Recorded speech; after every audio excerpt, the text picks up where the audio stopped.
Vintage Fender amplifiers are commonly associated with reliability. They cleverly withstood the test of time with minimal technical maintenance. In fact, they are regularly showcased on the most prestigious stages all over the world. It may be less known that one model in particular has a much more troubled past. That's the 1961 Tremolax 6G9, the rarest Fender amplifier ever produced.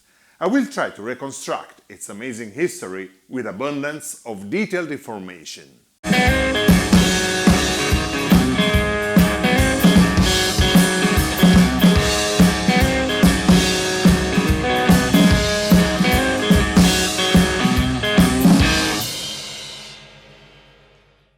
I went to visit my guitar player friend Peppe O Blues in Naples.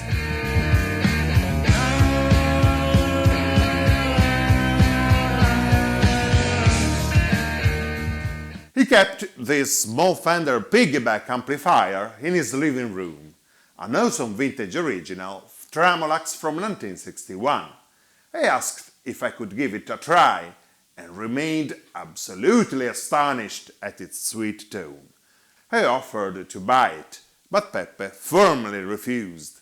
Nevertheless, he promised to give me notice in case he would ever change his mind. Peppe kept his word. After a while, he was kind and let me know that his Tremolax was for sale. The problem was that I could not afford it. After 1 year, I could manage to put together some money. I called Peppe, and luckily the amp was still in his hands, so we closed the deal. It's amazing how sometimes vintage instruments seem to choose their owners. I'm sure that many of you could tell similar stories. Let me know in the comments below. It required quite an effort to trace back the past history of this amp. All that Peppe could tell me is that he bought the amplifier from a music shop by the Notting Hill Gate station in London. It mounts 6L6 power tubes and comes with a 2x10 cabinet. The circuit appears to have been restored. The grey cloth of the cabinet has a slightly darker hue than the head, suggesting the idea that they probably didn't come out of the factory together and were matched later. Eventually, my research revealed that this amp has an amazing history to tell. Let's find out together. In the slang of vintage aficionados, the term sleeper indicates those instruments that are traditionally underrated. These models didn't call much attention. They were overshadowed by the hyped models, even if they could boast an equally great tone and performance. Well, the Tremolax is a perfect example of a sleeper. Though overlooked for years, it's waiting to be finally recognized for what it's worth.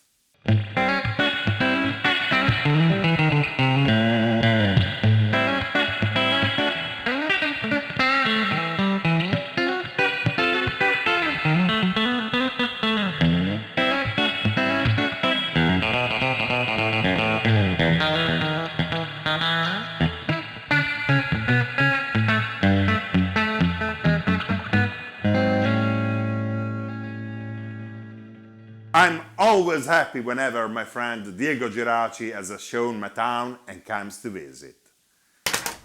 In 1955, the Fender amplifiers line underwent a restyling. The cabinets were given narrower front panels and wider grille with woven texture. Also, a new model was introduced, the 5E9 Tremolax. As its name could suggest, it's generally considered a hot-rodded version of the 5E3 Deluxe, with the addition of tremolo. In fact, the Tremolax was the first Fender amplifier with a built-in effect. In 1956, the Tremolax was promoted to the rank of entry-level big amplifier. It was given an oversized cabinet for 15-inch speaker, although it retained the original 1x12 configuration. The rated power output was increased from 15 to 18 watts, and some changes were introduced in the circuit. This variant received the 5E9A designation code. A further variant of the circuit received 5G9 designation code, although it never officially showed on the tube charts. This last version of the tweed-covered Tremolax remained in production until 1960.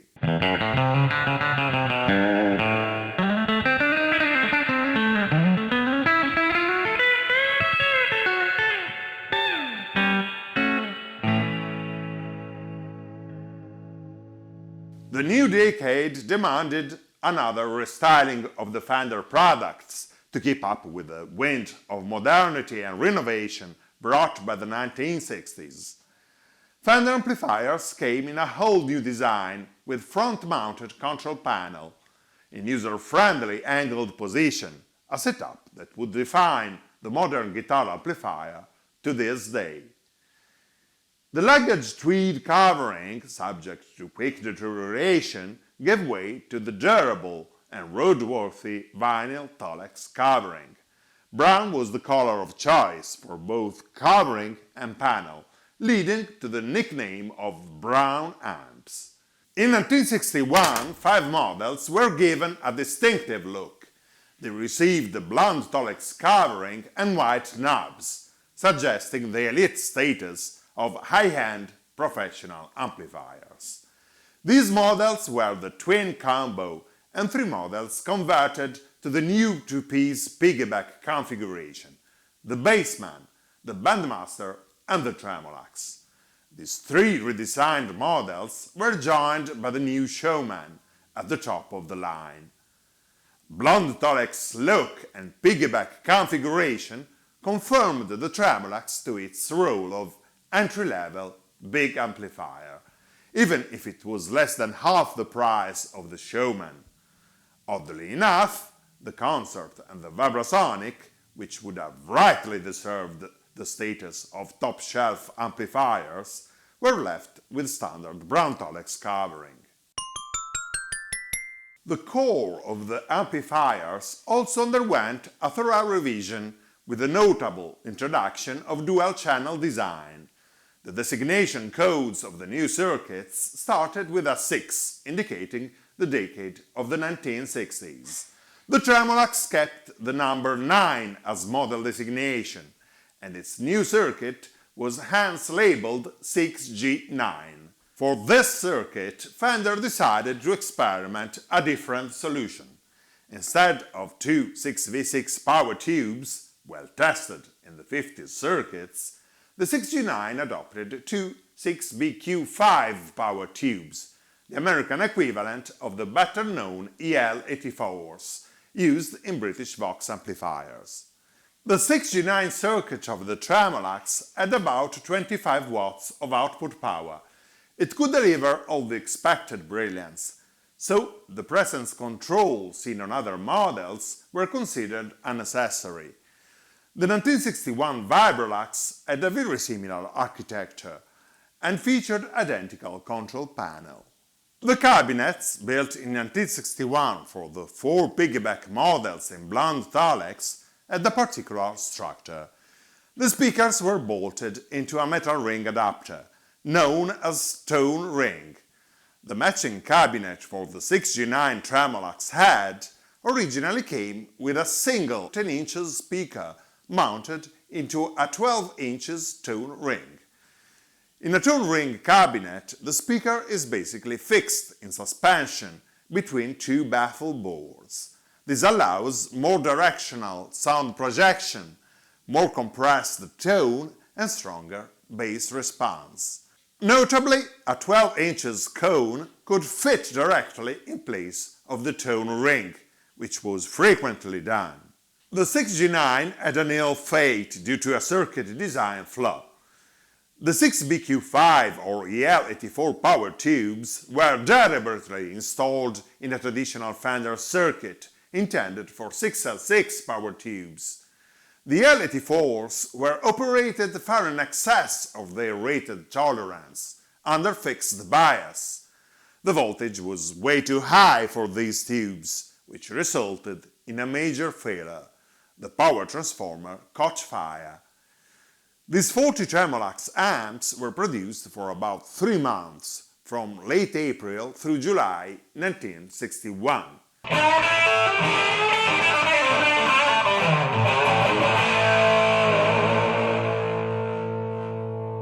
These amps had chassis with serial numbers starting at 0000, while the latest known example has 00314 serial. With the addition of a few early prototypes, it is therefore reasonable to esteem that no more than 220 total Tremolax amps with stock EL84 tubes were ever built. The 6G9 came in a couple of different runs. At one point, a pair of treble bleeders caps were added. Fender corrected the overheating problem in August 1961, when a new version of Tremolax with a revised circuit arrived on the market.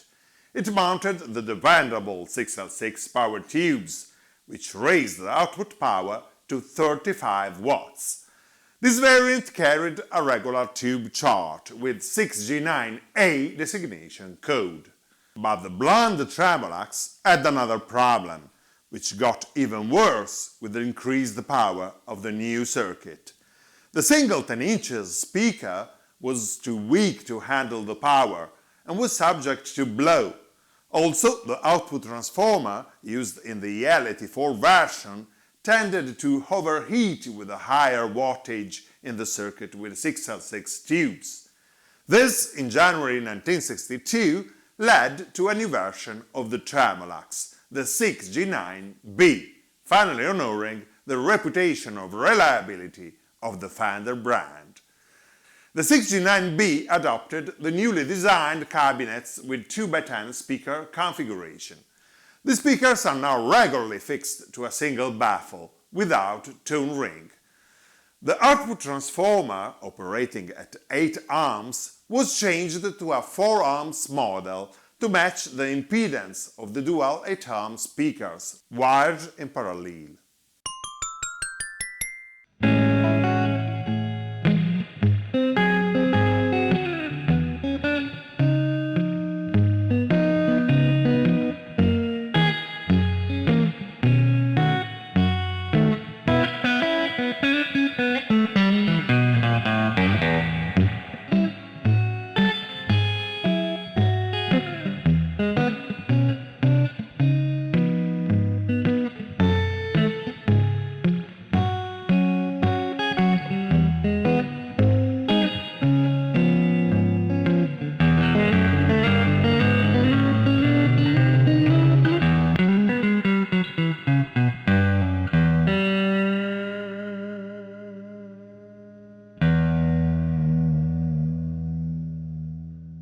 The Tremolax I bought from Pepe has a very low serial number and presents all the early features typical of the EL84 models. In fact, besides power tubes, these early 6G9s have a few clear differences with the later brown versions.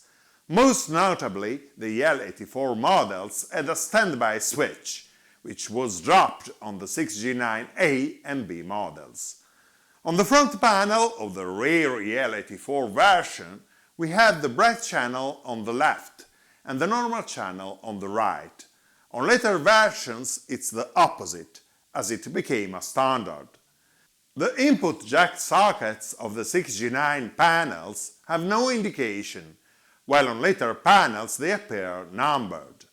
The amp has no residual traces of any tube chart. That's why the 6G9 amps with the EL84s never received proper tube charts with offset typographic printing. When thousands of copies are wanted, the offset duplicator can print them. They were labeled with the larger typewriter written sheets reproduced with mimeograph. One of the most commonly used machines is the stencil duplicator or mimeograph. This one is manually operated. And glued upon the bottom of the head cabinet. Almost all these delicate charts went destroyed or had the print rubbed off by cables and foot switch, stored in the head's cabinet during transportation. Very few have survived. I really want to thank Nick Grabian and Tommy James for this information and rare images. It's also interesting to note that the head's cabinet does not have any drilled holes for the hold-down brackets, an uncommon feature that I've only seen in another 6G9 head. So, why this amp has 6L6 tubes? Don of Salt Ramp Amplification pointed out the ultimate evidence that this amplifier is in fact one of those 220 6G9 Tremolax amps produced. Under the 6L6 sockets, it's barely visible a small hole intended for the original EL84 tube sockets. These early amps with EL84s were regularly returned to the factory for warranty repair or serviced by technicians. The power section was usually converted to 6L6 tubes for safe operation. Only a handful of highly valuable closet finds have survived with original configuration. The head cabinet looks a bit blackened internally. It's probably a trace of fire caused by the original circuit flaw. That would explain why the amp underwent a radical restoration. In fact, this amp at one point was converted to 6G9B specifications. It was given a vintage correct output transformer with 4 ohms impedance and the matching 2x10 speakers cabinet from 1962. It just turned 60, yet it's set for many more years of flawless operation. More important, this 6G9 to 6G9B conversion sounds absolutely terrific. In fact, I won't hesitate to define it one of the best guitar amplifiers I've ever tried.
This amp boasts rich harmonic blend of frequencies, tight bass response, great dynamics and clarity at will. It's clean yet fat until around 4 on the volume knob, then it starts to saturate gradually while preserving plenty of definition.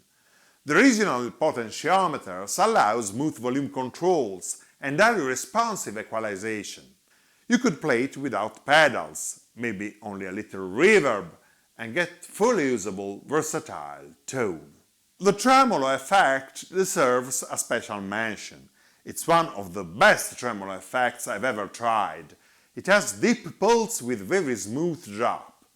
That's why the tremolo of later Fender amps is based on an opto-isolator, while the Braun Tremolax has a real bias modulation circuit. More about this in a future BTR episode. This dividing line on the panel stands to indicate that when the tremolo foot switch is engaged, both channels are affected.